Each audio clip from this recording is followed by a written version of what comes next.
다 함께 성경 봉독하겠습니다. 욥기 1장 9절 10절입니다. 사탄이 여호와께 대답하여 이르되 욥이 어찌 까닭 없이 하나님을 경외하리이까? 주께서 그와 그의 집과 그의 모든 소유물을 울타리로 두르심 때문이 아니니까. 주께서 그의 손으로 하는 바를 복되게 하사 그의 소유물이 땅에 넘치게 하셨음이니이다. 아멘. 오는 수요일이면 우리가 2개월가량 묵상했던 욥기 큐티 묵상에 대단원의 막을 내리게 됩니다. 과거와는 다르게 50대 중반에 다시 묵상하는 욥기는 제게 새로운 의미와 색다른 무게감을 주었습니다. 오늘은 욥기 묵상을 마무리하며 욥기가 전하는 핵심 주제에 대해서 다시 짚어보고자 합니다. 욥기는 어려우면서도 흥미로운 책입니다. 원어적인 측면에서도 가장 이해하기 까다로운 성경이 욥기라고 합니다. 다른 성경에서는 쓰여지지 않는 어려운 어휘들이 많다고 합니다. 다른 성경에 쓰이는 단어조차도 욥기의 문맥에는 그대로 적용하기 어려운 경우도 많다고 합니다. 혹시 여러분은 욥기가 시라는 사실을 알고 계셨습니까?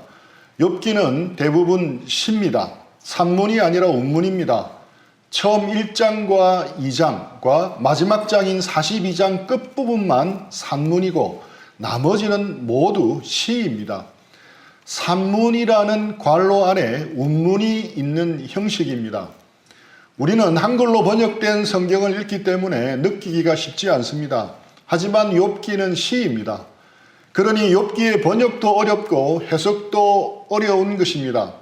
어떤 분은 우스갯소리로 욥기의 주제는 욥의 고난이 아니라 욥기를 읽는 성도들의 고난이라고 말할 정도입니다. 여러분도 그동안 욥기를 묵상하느라 힘들지는 않으셨습니까? 아마 매일 성경 본문을 따라 앞으로 5, 6년 뒤에 다시 욥기를 묵상할 텐데 그때는 지금보다 욥기가 더 많이 보이고 더 이해가 되리라 생각합니다. 이것은 제 경험이기도 합니다. 그렇다면 본론으로 들어가겠습니다. 여러분은 욥기 전체를 관통하는 핵심 주제어를 하나만 꼽으라면 어떤 것을 꼽으시겠습니까? 욥기 1장 9절 10절입니다. 사탄이 여호와께 대답하여 이르되 욥이 어찌 까닭 없이 하나님을 경외하리이까? 주께서 그와 그의 집과 그의 모든 소유물을 울타리로 두르심 때문이 아니니까. 주께서 그의 손으로 하는 바를 복되게 하사 그의 소유물이 땅에 넘치게 하셨음이니이다. 바로 까닭 없이입니다. 욥이 어찌 까닭 없이 하나님을 경외하리이까? 이 까닭 없이라고 번역된 단어는 힌담이라는 히브리어인데 헨에서 파송되어 나온 단어입니다. 헨은 긍휼, 불쌍히 여김, 공짜, 무료, 값없음을 뜻합니다. 하나님이 인간을 긍휼히 여기셔서 값없이 공짜로 주시는 것을 무엇이라고 합니까? 은혜입니다. 그래서 헨이라는 단어는 주로 은혜로 번역이 됩니다. 까닭 없이 주시는 것입니다. 하나님은 까닭 없이 인간을 사랑하십니다. 아무런 대가를 바라지 않고 인간을 사랑하십니다. 사실 하나님이 인간을 사랑하신들 얻을 수 있는 유익이 도대체 뭐가 있겠습니까? 제 새끼 발가락 발톱 크기에도 미치지 못하는 작은 개미 한 마리가 0.1톤에 해당하는 저를 위해 할 수 있는 것이 도대체 무엇이 있겠습니까? 마찬가지입니다. 무슨 유익이 있어 사랑하신다면 까닭이 있지만 하나님은 까닭 없이 우리를 사랑하십니다. 아무런 대가를 기대하지 않고 무조건적으로 우리를 사랑하십니다. 하나님과의 언약을 수도 없이 어겨도 하나님은 자신의 백성을 향한 변함없는 사랑으로 사랑하십니다. 그래서 이 사랑은 까닭 없는 사랑, 까닭을 찾을 수 없는 사랑입니다. 질투의 화신인 사탄이 이 놀라운 사랑을 받고 있는 인간을 질투합니다. 사탄은 역으로 질문합니다.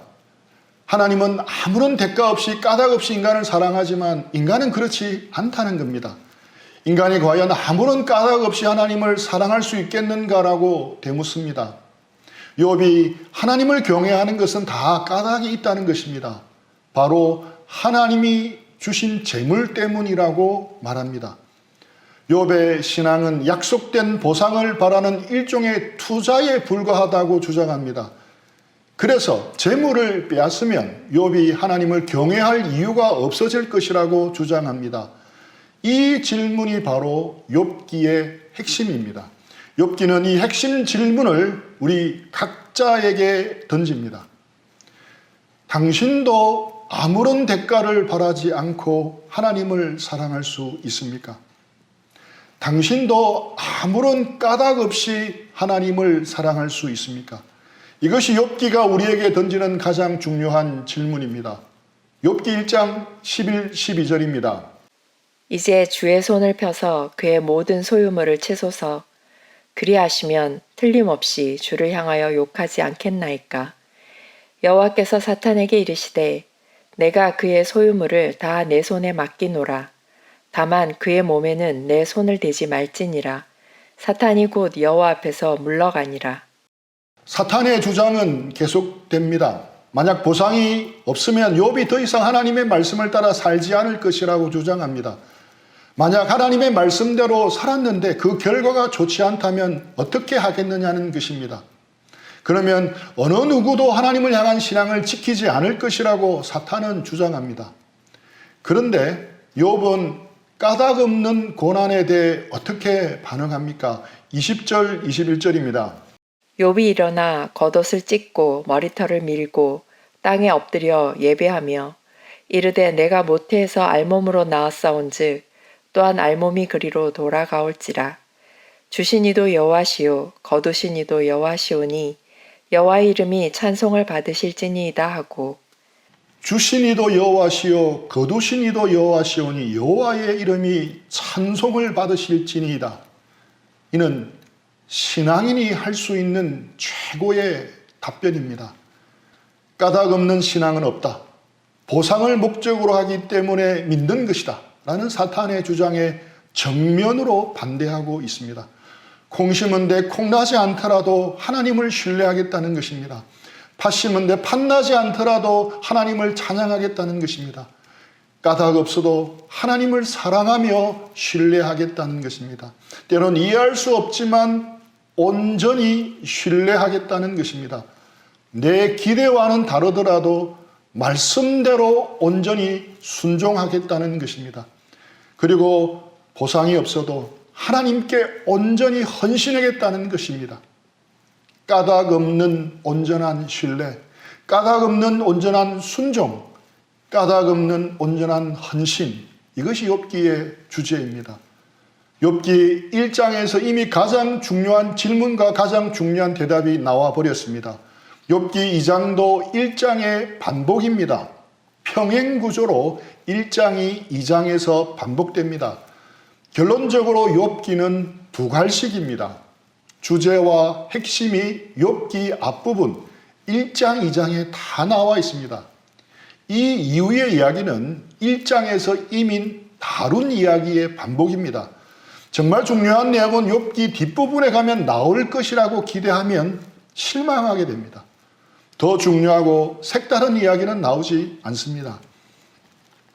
많은 사람이 욥기는 고난을 받을 때 읽어야 할 책으로 알고 있습니다. 하지만 이는 잘못입니다. 욥기는 고난받는 사람에게 그 고난에 대한 이유와 해답을 주는 책이 아닙니다. 그래서 혹 자신이 받고 있는 고난에 대한 이유와 해결을 원해서 욥기를 읽는 분은 실망하실 수 있습니다. 고난에 대한 속 시원한 답을 주고 있지 않기 때문입니다. 대신 욥기는 까닭 없는 고난 속에서 어떻게 살아야 할지를 보여주는 책입니다. 까닭 없는 신앙은 불가능하다는 것이 사탄의 신학입니다. 하지만 그것이 가능하다는 것이 욥기가 가르쳐주는 신학이며 신앙입니다. 그런데 욥기를 묵상해 나가보면 여기서 질문이 생길 수 있습니다. 지금 우리가 묵상하고 있는 부분인 38장 이후에 나오는 하나님의 설명, 즉 하나님이 말씀하시는 핵심이 도대체 무엇인지 헷갈립니다. 갑자기 나타난 하나님이 동문서답을 하고 계신 것 같다는 느낌도 받습니다. 그것도 짧게 말씀하시는 것이 아니라 아주 길게 말씀합니다. 욥기 38장에서 41장에 걸쳐서 긴 분량으로 하나님이 직접 말씀하십니다. 그런데 아무리 읽어도 이 부분이 욥이 고난받는 이유에 대한 충분한 대답이 된다고 느껴지지 않습니다. 여러분은 그렇지 않습니까? 욥기 3장부터 37장에는 욥과 욥의 친구들 사이에 벌이는 논쟁과 말잔치의 연속입니다. 하나님이라면 이 논쟁의 터미네이터가 될 수 있습니다.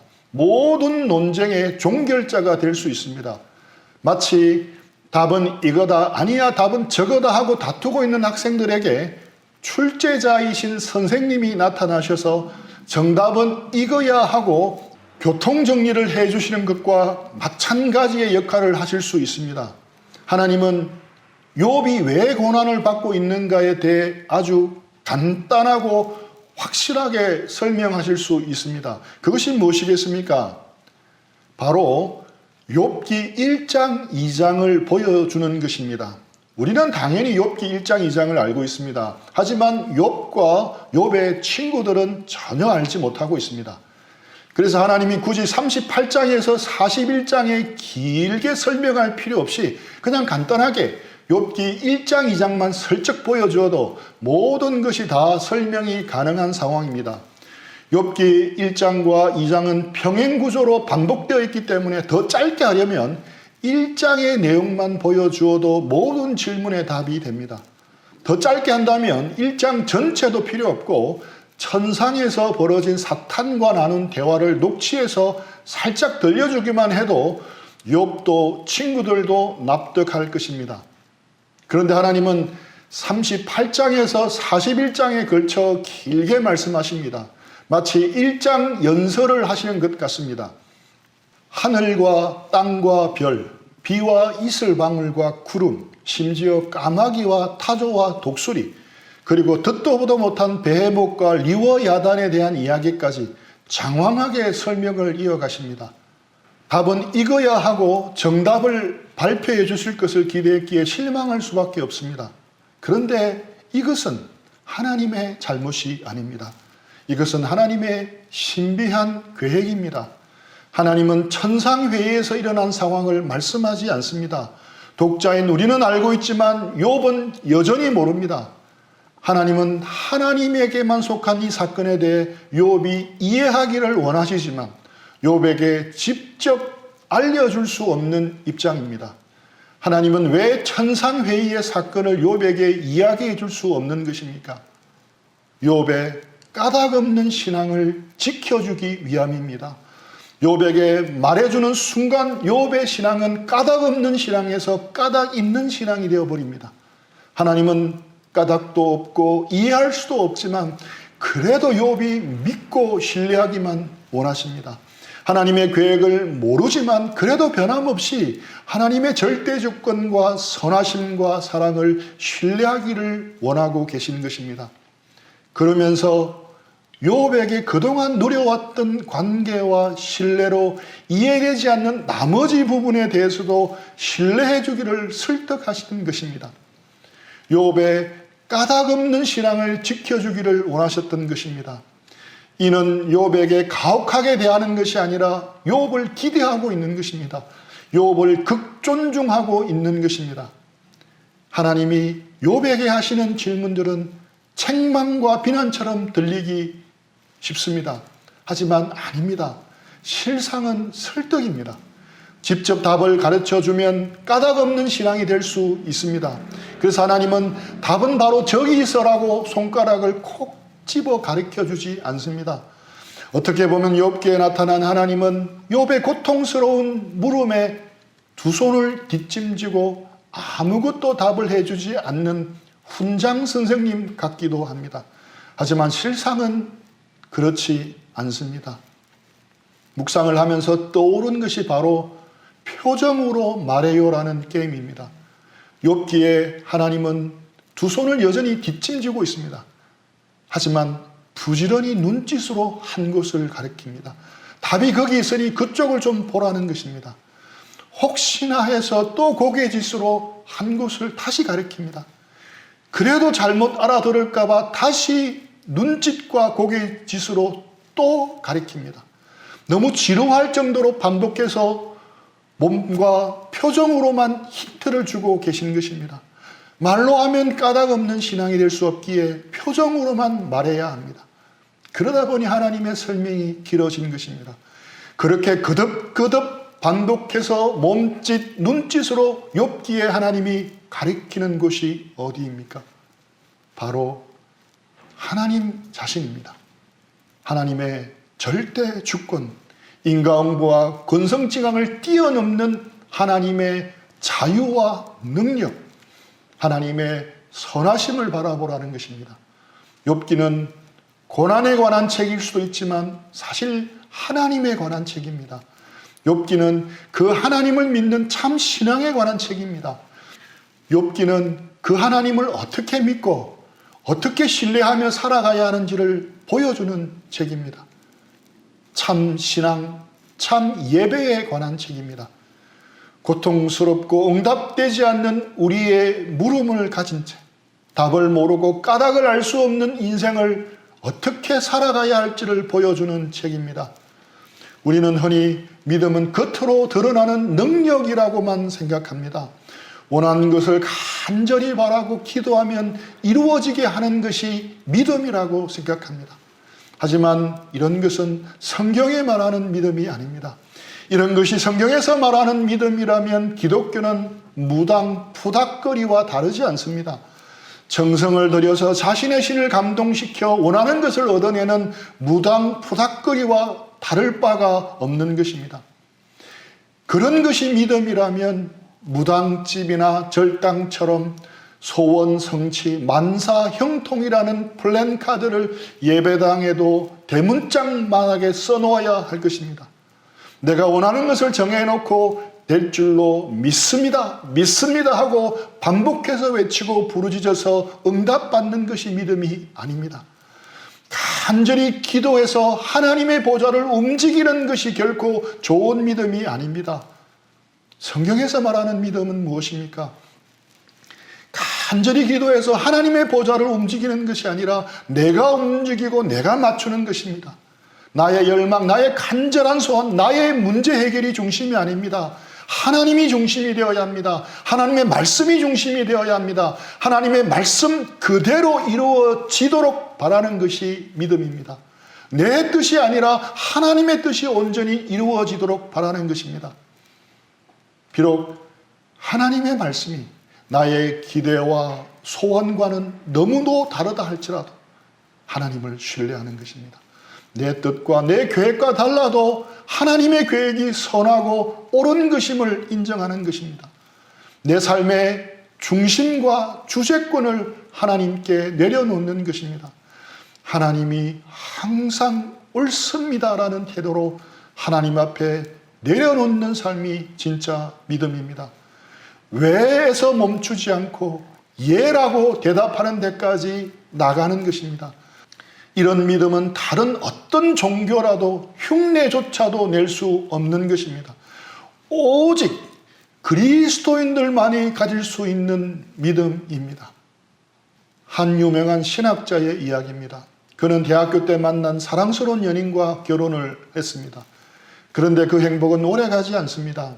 얼마 지나지 않아 아내에게 정신적인 문제가 있다는 것을 발견하게 됩니다. 시간이 흐르면서 그것은 심각한 정신병으로 진행되었습니다. 호전되기는커녕 점점 더 악화되기만 했습니다. 정신질환이 있는 아내와 함께 산다는 것이 얼마나 힘들었겠습니까? 늘 누가 곁에서 돌보지 않으면 무슨 일이 일어날지 알 수가 없었습니다.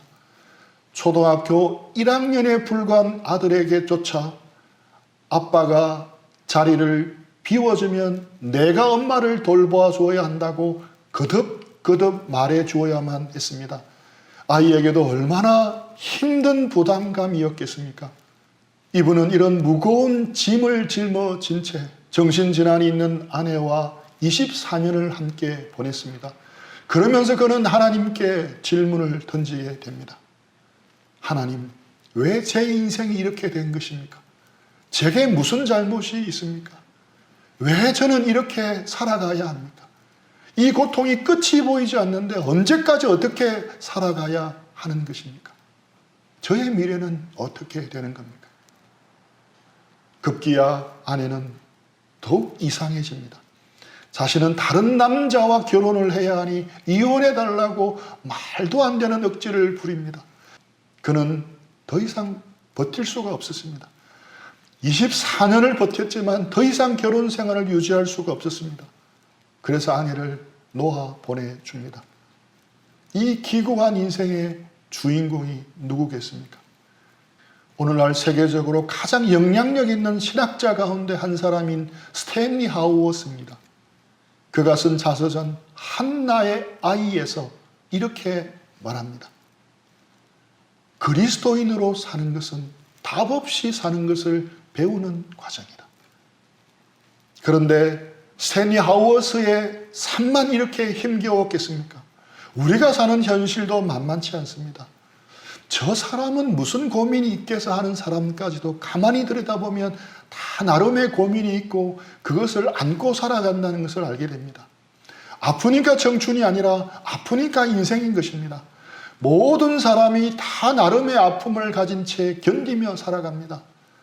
젊은 형제 자매들은 언뜻 수긍이 안 갈 수도 있지만 인생은 결코 메이 퀸이 아닙니다. 계절의 여왕 오을이 아닙니다. 꽃들이 만발하고 실록의 계절만 있는 것이 인생이 아닙니다. 폭풍이 치는 밤도 있고 눈보라 휘몰아 치는 들판을 지나야 할 때도 있는 것이 인생입니다. 인생은 절대 녹록지 않습니다. 직면하기도 힘든 고통의 시기가 반드시 있습니다. 터널인 줄 알았는데 캄캄하고 막다른 동굴이라고 느껴질 때도 있습니다. 인생에 이런 여정을 겪어본 사람일수록 스탠리 하우어스의 말에 더욱 공감이 갈 것입니다. 그리스도인으로 사는 것은 답 없이 사는 법을 배우는 과정이다. 답이 없다. 오늘 욥기의 표현으로 바꾸면 까닭이 없다입니다. 인생에는 답이 없다는 것, 까닭이 없다는 것을 우리는 배워야 합니다.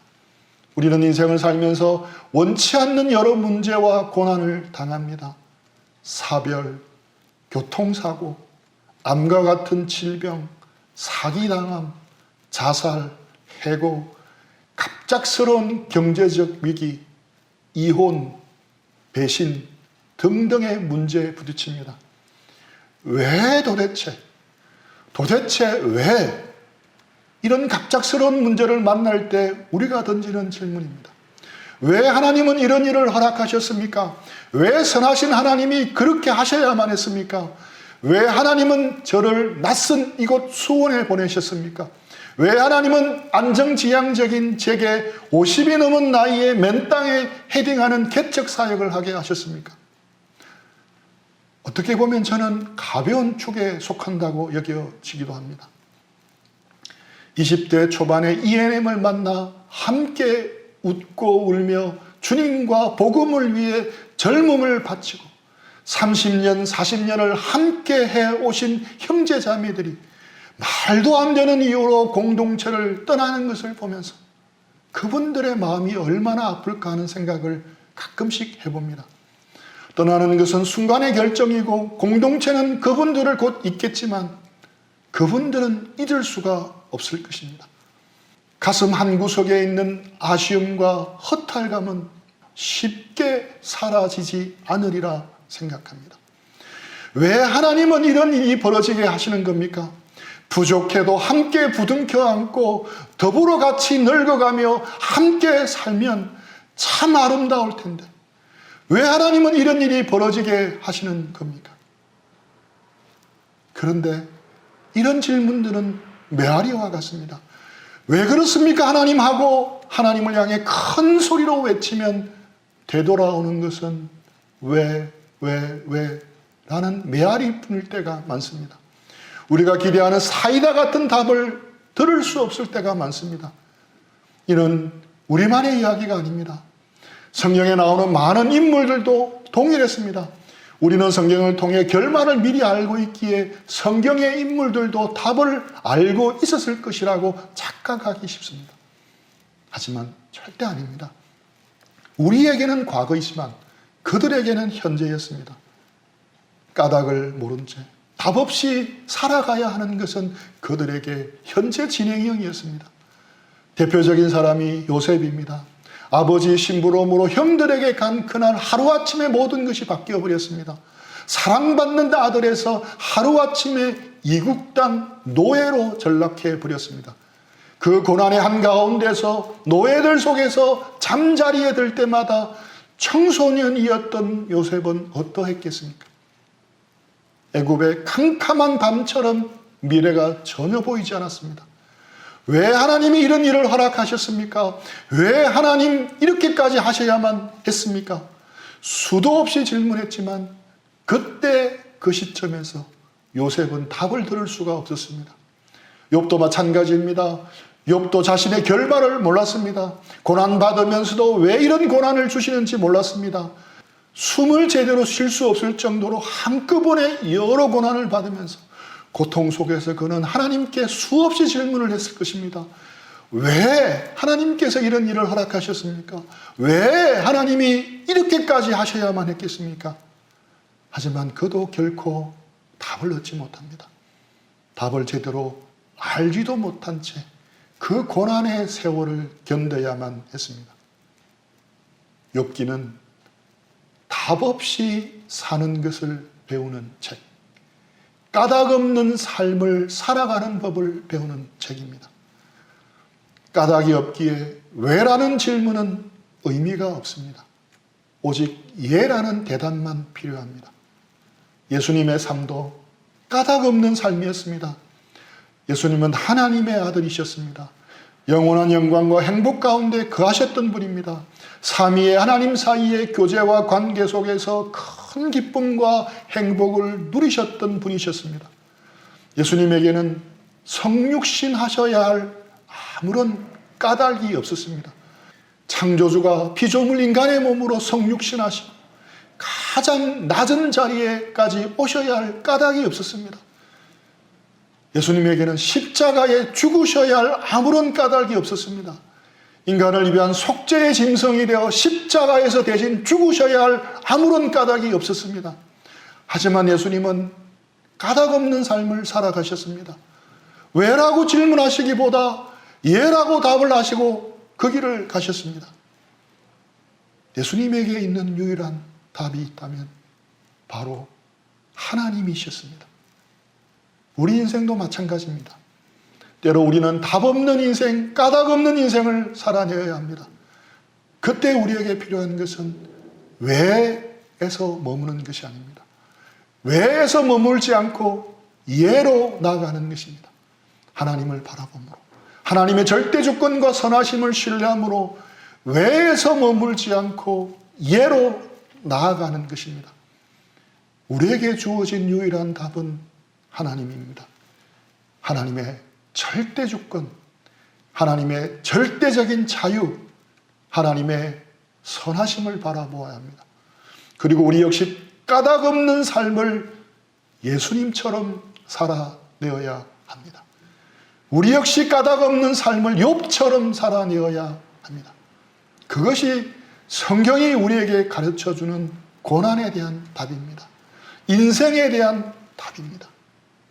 왜가 아니라 예로 살아야 하는 것이 참 신앙이며 이것이 욥기가 말하는 주제입니다.